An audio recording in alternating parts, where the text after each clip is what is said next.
Good morning and welcome to this week's video where we have arrived in our very final port of this trip, which is called Haugesund.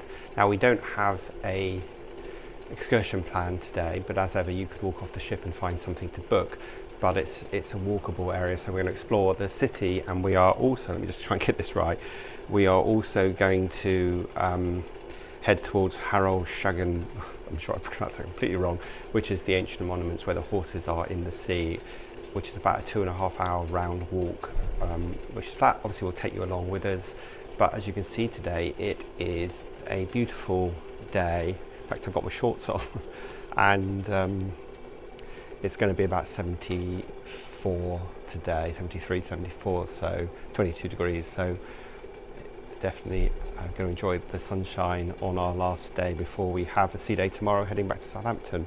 So I'll rejoin you once we get off the ship. Hi, we're James and Rob, and this is our dog Oscar. We love travel in all its forms, so join us on our next adventure as we head out on the road again. Now, as I've been saying throughout this tour, I really highly recommend you book your own excursions, and I'm going to overlay onto this now some comparative prices, and you can see the difference between what you would pay a local excursion and what you pay for the same excursion via P&O.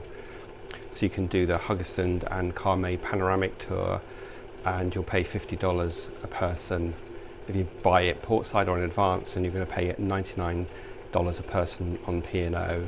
You can do the express boat tour on the fjords, which is $80 if you do it directly, or $179 per person via P&O. If you want to go kayaking, it's going to cost you $70 if you book it yourself, or $129 if you book it through P&O. So as you can see, booking excursions yourself are going to save you pretty much 50%, and certainly all the ones that we've done that we've shown you throughout this series, we have saved half the price that it would have cost us, or double the price it would have cost us if we booked it via P&O. So I say be brave, do it yourself. Again, I'll put links to the various excursion companies that we've used, but be brave, do it yourself, and as long as you give yourself a buffer of say an hour or 2 hours before the ship leaves, you're going to be fine. When you get off the ship, if you want to book a tour, there's a bunch of huts. You can see the proximity to the ship right through security. We just picked up a map and we're going to head into, let's have a look where we're going, James. We're there. So that's one of the tours, well, walking tour of Haugesund. And the other one, there's different walking tours from here. And that's the, of course it had to be the furthest away. That's quite far. It's an hour's walk apparently. Each way? Yeah. Well, we'll figure out what we're going to do and let you know. So we walked off the ship, went the wrong way and then turned back and crossed over the bridge. When you come out of the ship, turn right, cross over the bridge, and it brings you into the town centre, which is not an early riser, so a lot of the shops were still shut. We were just passing a park, but we did get a coffee here, Lutchfood, which is in the town centre on the right. So good cup of coffee, but also fantastic pastries in there if you like donuts and Danish and all the rest of it. Definitely worth going to grab something in there. And we're just continuing now to take a leisurely walk towards the horses in the water. I can't remember what they're called, but you'll know what I mean when we get there. And it's a fairly leisurely flat trail all the way, but it's about an hour or so to walk. Anyway, scenery is pretty, so sun is shining, we're in our shorts, so what more could we want? We're about 30 minutes into our walk so far. We've come down the coastal path, which is a pretty walk. You can see the sea here, and this is the coastal path, so we're definitely not walking very fast, but we're only 30 minutes away from the horse statues. Rising tides, which I'm sure we'll be able to tell you lots of history about when we get there. This is where we're headed, 1.3 kilometres away. I think if it was raining I wouldn't recommend the coastal path route that we've just come, because there was some rocks over there. Let's just move this. Some rocks there that you had to clamber down. This is where we are. Not far enough here. Oh. Okay, where are we? Oh yeah, we're here. We've got to go all the way up to here somewhere. Yeah. The rising tide. It's nice to be walking when you're not in a rush. The ship leaves at 4:30 today, so we've got tons of time. Just enjoying the beautiful weather. Glad we put shorts on today. Don't forget your sunscreen. And this gentle stroll of a few miles, burning off just a few of those calories that we've been putting on during the cruise. Some little sheep over there, I think, enjoying the lush grass. And there is a motorhome campervan park on our right. See why people are already parked here, so they get the views of the sea. So here we are at the horses in the lake. I'm sure I'll be able to tell you more about this.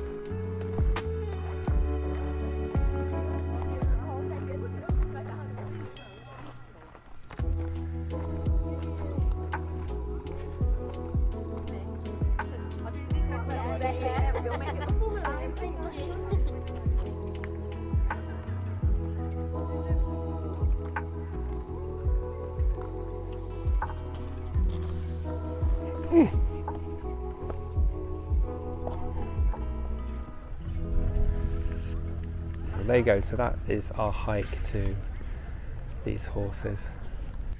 Okay, so we have just left the horses, what are they called? Rising tides. Rising, oh I don't know.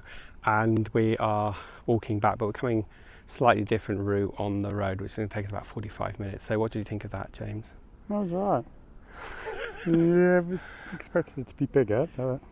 Yeah, there were some mad people jumping in the ocean, but anyway, it was definitely worth doing. The crazy thing is that you can book a walking tour. We just passed a load of people with a tour guide walking, and it's obviously one of the tours that you can pay for on the boat, or you could get your Google Maps open or grab a map for the port and walk there yourself. It's not exactly difficult. You can see the ship in the distance. Doesn't actually look that far as the crow flies, but of course we have to go sorts of wibbly wobbly ways to get there. Anyway, we're walking back on the road now, which should be a bit quicker, and it gives us some different views. We're just admiring all the lovely houses along the way. So we decided to stop at Lutchfood for lunch, and we're both having a ham and Emmental sandwich and a drink. How much did that cost, James? 215 krona.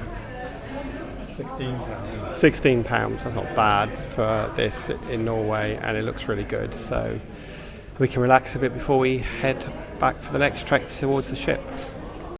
Back in town now, just walking along the deck. You can just see the ship in the distance over there. Walking through town where there's lots of restaurants to have lunch, and then that is the bridge that you need to cross over to get back to the ship. So we're just meandering our way, enjoying the sunshine. So we're just gonna carry on wandering down here for a bit, exploring, and then head back to the ship to chill for a while.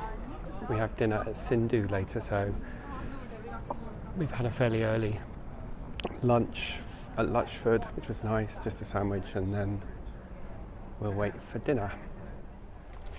So we thought we'd come down and find Marilyn Monroe statue. Apparently she was born here, or her father was born here, I'm not quite sure which, but put the correct info below. Well, we've had a fantastic day in Haugesund, and sadly it's time to leave. As you can see, you didn't really need to book an excursion here. Just grab a map from the tourist office, which is right outside the ship, and then you can go on a walk depending on how fit or ambitious you want to be. But it's a fairly flat stroll over the bridge through the town and then out to the rising tide, and it's definitely worth doing. Now, you can grab a taxi to get there if you want, and I believe a few people did that and it wasn't that expensive, but you can definitely explore the town because it's pretty. And obviously make sure you go to Lutchfood, where we had lunch, and there were those lovely pastries as well. Anyway, it's time to leave the port for our last destination and make our slow way back to Southampton. Anyway, we're going to grab a gin and tonic and go and have dinner at Sindhu, that turned out to be our favourite restaurant. So this evening we're eating in Sindhu, the Indian restaurant, and quick pass of the menu for you. All looks very nice. Hopefully it won't disappoint. And we'll be back once we've ordered our food. That was a bit weird. So we just ordered our food. I've ordered the Sindhu signature plate, which is a bit of everything. And James wanted to order the lamb, which said lamb breast, so it should be quite nice. And the guy basically said it's more fat than meat, so you may want to order something else. So I don't know if they've had lots of complaints about it, but that was a weird thing to suggest. And then when James asked the waiter for what he would recommend, he just said it was your choice. Anyway, hopefully the food will be better than the initial service. Okay, so our starters have arrived, but they say it's cooked fresh, which is great, but it comes very quickly. So what have you got, James? The paneer dosa. And I've got F puri, which is puffed rice, which looks like maggots crawling out of puff pastry. I'm sure it'll be very nice. So we'll gobble this up and then let's see what James thinks of his first bite.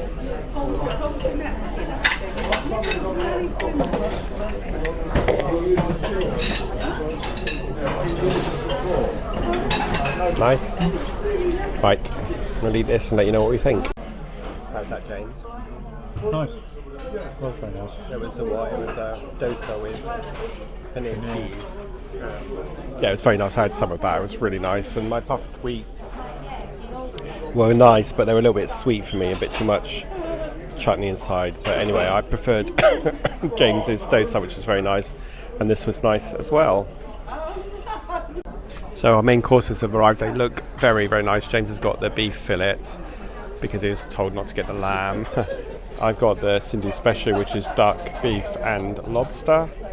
And then we've got some dal, rice, mixed veg and some naan bread. So it looks very nice. Let's hope it tastes as good as it looks. Okay, we finished our meal. James, how do you enjoy your beef fillet? Best one was through so far. And my duck, lobster and beef was really nice, although the star of the show is definitely the duck.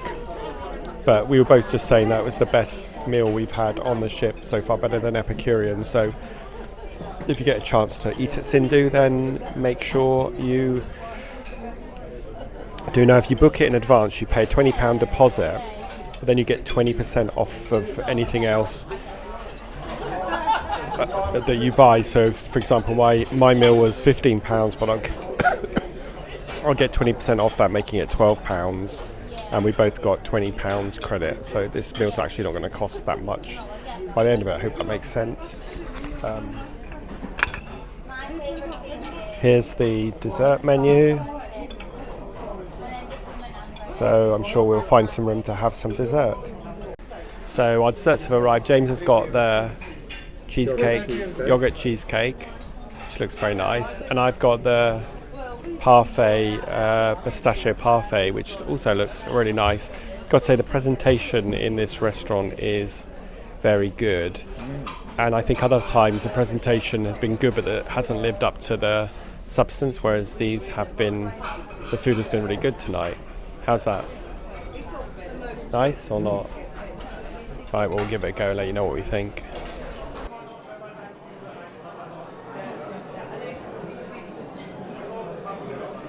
We're here from up by the lakeside. No, I don't really care what we do, 'cause everything just falls by the wayside when I take time with you. Am I crazy for not wanting to chase lights? No, I just want a table for two.